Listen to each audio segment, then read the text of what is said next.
तो शानदार तेजी है, लेकिन ऐसे में स्टॉक स्पेसिफिक एक्शन भी काफी ज्यादा हम देख रहे हैं और आज मेटल स्टॉक्स में भी हम देख रहे हैं कि काफी बेहतरीन आज मोमेंटम बना हुआ है। और इसमें एक स्टॉक हिंदुस्तान जिंक, काफी सारे पॉजिटिव ट्रिगर्स हैं कंपनी के लिए। हम देख रहे हैं कि मेटल स्टॉक्स में जिस तरीके की तेजी है, जिंक प्राइसेस में जो बढ़त आ रही है 3 महीने के ऊपरी स्तर पर पहुंच चुका है, उसके चलते आज हम यहाँ पर बढ़िया तेजी भी देख रहे हैं। तो क्या और वजह है और आगे के लिए ट्रिगर्स कैसे दिखाई दे रहे हैं, ये बात करने के लिए हमारे साथ अंश मौजूद हैं। अंश, बताइए हिंदुस्तान जिंक में इस तेजी की वजह। बिल्कुल, तो हिंदुस्तान जिंक दरअसल बहुत सारे एनालिस्ट के रडार पर आ रहा है। तो ये अलग अलग रिपोर्टें उन्हें कोलेक्ट करके मैंने कुछ पॉइंटर्स बनाए हैं, मैं वो पॉइंटर्स बता देता हूँ। सबसे पहला पॉइंट, जिंक प्राइसेस। अब अप्रैल लो से देखें तो जिंक प्राइसेस करीबन 10% बढ़ चुके हैं। अब ग्लोबल जिंक प्राइसेस बढ़ना मतलब जो हिंदुस्तान जिंक है, इनके मार्जिन पे और इनके प्रॉफिटेबिलिटी पे कहीं ना कहीं एक अच्छा इम्पैक्ट आता हुआ नजर आ सकता है। दूसरा पॉइंट, एलएमई जिंक इन्वेंट्री। अब ये जो लंदन मेटल एक्सचेंज है, उनके अगर इन्वेंट्री देखे जिंक की, तो रिपोर्ट सजेस्ट कर रही है कि मन टू मन बेसिस पे देखे तो यहाँ पे 20% की गिरावट दिख रही है। तो यहाँ पे इन्वेंट्री अगर क्रंच हो रही है तो कहीं ना कहीं सप्लाई पे इशू होता हुआ नजर आ रहा है, जो कि प्राइसेस को एक अपसाइड, एक मोमेंटम दे सकता है। तो जिस वजह से यहाँ पे जिंक प्राइसेस और बढ़ते हुए नजर आ सकते हैं कमिंग टाइम में। तीसरा पॉइंट, मिडिल ईस्ट टेंशन। अब जो मिडिल ईस्ट में जो टेंशन हो रही है, उससे भी सप्लाई पे कहीं ना कहीं यहाँ पे प्रभाव पड़ता हुआ दिख रहा है, ये भी प्रेशर पड़ता हुआ दिख रहा है। तो मिडिल ईस्ट की तरफ से भी एक प्राइसेस में सपोर्ट आता हुआ नजर आ सकता है जिंक में ऊपर की तरफ।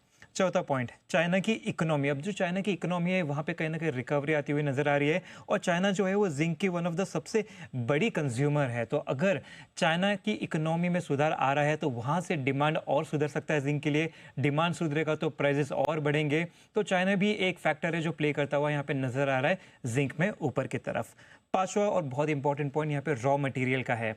रॉ मटेरियल प्राइसेस देखें तो जो जिंक को बनाने के लिए लगते हैं, जैसे कि क्रूड डेरिवेटिव हो गया, उसके प्राइस अभी स्टेबल है। कॉस्टिक सोडा हो गया, वो अभी थोड़ा गिरता हुआ दिख रहा है इसके प्राइसेस। और थर्माकोल हो गया, वो भी, इसके भी प्राइस यहाँ पे स्टेबल दिख रहे हैं। तो जो इनपुट कॉस्ट है वो स्टेबल है, लेकिन प्राइसेस बढ़ रहे हैं। तो ये सब मिला के हिंदुस्तान जिंक के लिए काफ़ी एक प्रॉफिटेबल स्टेटमेंट बनता हुआ नजर आ सकता है।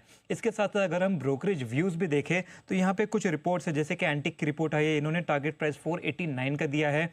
मौजूदा भाव से देखें तो 8% ऊपर का है।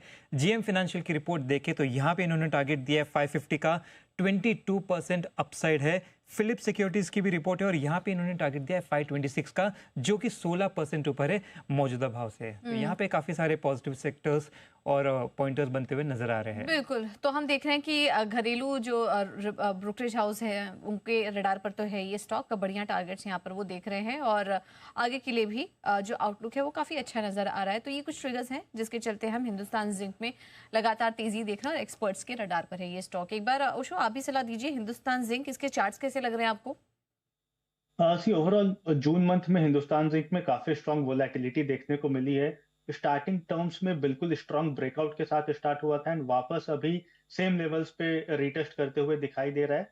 बट टेक्निकली 465 से 475 का एक मेजर हर्डल है, जो कि ये काउंटर पिछले 5 बार टेस्ट करके ब्रेकआउट दिया है एंड वापस से उसके नीचे स्लिप करते हुए दिखाई दे रहा है। सो 475 के ऊपर थोड़ा बाइंग का कन्विक्शन हिंदुस्तान जिंक में बनते हुए दिखाई देगा। सो टेक्निकली 475 के ऊपर ही बाई का अप्रोच लेकर के चलना चाहिए एंड ग्रेजुअली मुझे लगता है 520 530 तक के टारगेट्स हमें शॉर्ट से मीडियम टर्म टाइम पर्सपेक्टिव में देखने को मिल सकते हैं। हिंदुस्तान जिंक पर ये राय अगर आप किसी के पास है तो बने रहिए स्टॉक में और तेजी के लिए। आज जियो फाइनेंशियल सर्विसेज में काफी बढ़िया एक्शन बन रहा है, स्टॉक लगातार 2 दिनों से ऊपर है और आज भी देखिए 4% की मजबूती के साथ इस वक्त ट्रेड कर रहा है। और इसके अलावा ये, जी बिल्कुल, 4% की तेजी यहाँ पर इस वक्त देखने को मिल रही है और निफ्टी का है ये टॉप गेनर। ओशो, आपकी सलाह जियो फाइनेंशियल सर्विसेज पर?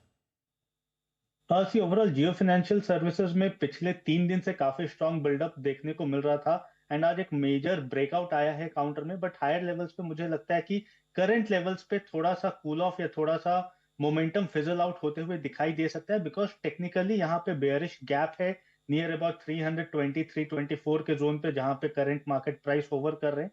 सो मुझे लगता है कि आने वाले 1 से 2 दिनों में मोमेंटम फिजल आउट हो सकता है, बट ओवरऑल ट्रेंड काफी पॉजिटिव है। सो पोजीशंस होल्ड करके रखें। अगर फ्रेश एंट्री लेनी है तो थोड़ा वेट करें प्रॉफिट बुकिंग का। 310 312 बहुत ही स्ट्रांग जोन रहेगा काउंटर को एक्यूमुलेट करने के लिए, एंड ग्रेजुअली मुझे लगता है 355 से 60 तक के टारगेट्स इसमें देखने को मिल सकते हैं।